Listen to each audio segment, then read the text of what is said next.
दोस्तों, पिछली वीडियो में हमने आपको जगन्नाथपुरी के रोचक तथ्यों के बारे में बताया था और आज हम बात करेंगे जगन्नाथपुरी के पीछे की कथा की।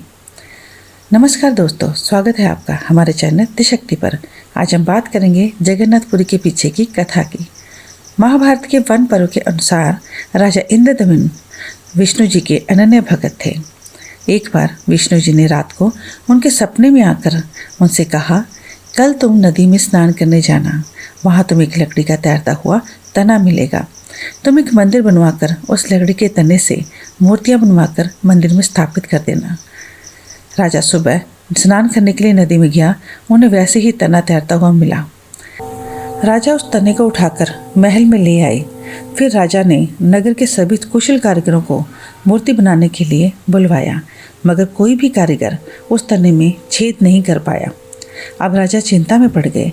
तभी वहाँ एक बूढ़ा शिल्पकार आता है और कहता है कि मैं मूर्ति बना सकता हूँ, पर मेरी कुछ शर्तें हैं।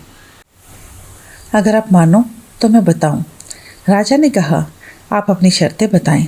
बूढ़ा बोला, मेरी पहली शर्त ये है कि मुझे मूर्ति बनाने के लिए 21 दिन का समय चाहिए। दूसरी शर्त ये है कि मुझे अलग से एक कक्ष दिया जाए, उसमें ना कोई आएगा और ना ही कोई मेरे काम से मेरा ध्यान भंग करेगा। तीसरा, इन 21 दिनों में ना तो मैं कुछ खाऊंगा और ना ही पीऊंगा, इसलिए कोई भी मेरे कार्य में विघ्न ना डाले। अगर किसी ने मेरे कार्य में विघ्न डाला तो मैं काम अधूरा छोड़कर चला जाऊंगा। राजा ने सभी शर्तें मान ली। शिल्पकार को एक कक्ष दे दिया गया। बंद कक्ष में से लगातार मूर्ति बनाने की आवाज़ें आने लगती हैं।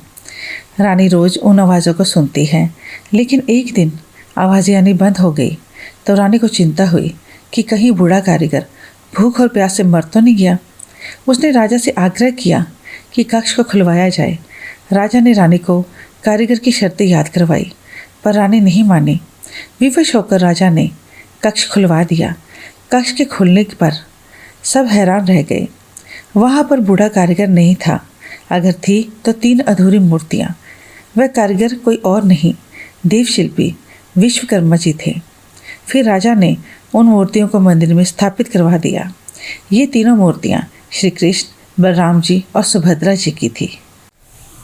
अगर आप ध्यान से देखेंगे तो पाएंगे कि इन मूर्तियों के हाथ और पैर पूरी तरह से विकसित नहीं हैं। अब बात करते हैं इनके पीछे की परंपरा की। कहते हैं जब श्री कृष्ण ने देह त्याग किया था तो उनके अंतिम संस्कार की विधि की गई थी, जिसमें उनका पूरा शरीर तो जल गया था, लेकिन उनका दिल जिंदा रहा और आज भी धड़क रहा है। सुनने में आता है कि उनका दिल आज भी जगन्नाथपुरी की काठ की मूर्ति में सुरक्षित है और धड़क रहा है, जिसे आजकल हम ब्रह्म पदार्थ के नाम से जानते हैं। कहते हैं कि जब ब्रह्म पदार्थ को पुरानी मूर्ति में से निकालकर नई मूर्ति में बदलना होता है, तब पूरी धाम की बिजली काट दी जाती है और मंदिर में भी चारों तरफ कड़ी सुरक्षा होती है।